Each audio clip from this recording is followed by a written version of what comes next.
So when we were building the first project that we had,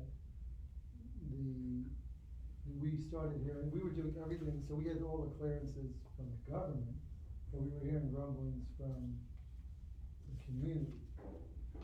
So we arbitrarily offered a civic association meeting that we would explain to people what we were gonna do. People in their mind thought we were doing A and really we were doing B. And this would have kept on brewing and creating more problems, but because we were describing, we took the opportunity to describe exactly what we were gonna do with flow charts and pictures.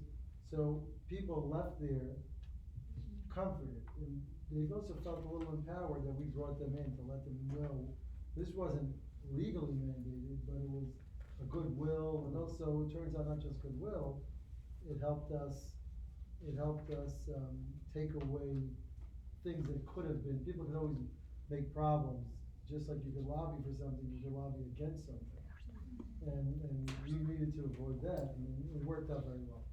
And then, as we grow, there are partnerships, there's funding sources, but if people don't know who you are, and people don't know what you're doing, and if agencies don't know what you're doing, then you're not tapping into as many sources as you can.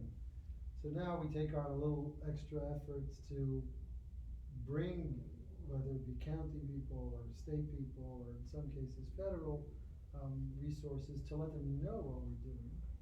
And by letting them know, then we're on the radar. So it may not be lobbying for a specific project, it's more making the people that we think should be made aware of what's going on, to be able to bring them in the loop. So like this, when something comes up, the organizations that are in touch with them triggers them to say, oh, this is a perfect match for what you have going on. You're talking about, you've been lobbying from before finance reform, before our formal relationship with China, so you're doing this for, I believe Nixon was the one who was the first one to travel to China, so, yeah, you're there's a lot that I can learn from you, not just the lobbying, just the life experiences, so it's very nice to hear you speak.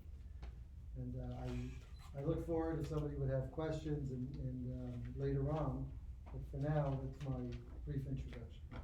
Well, thank you, Rabbi. You're very pious, very charitable, all those things, and moving really well, I would say.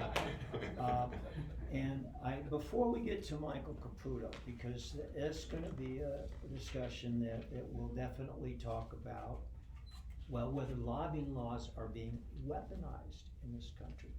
But before we get to sort of the tension creating discussion, I'd like to hear from Mariam Ruzi, who's got a perspective on lobbying.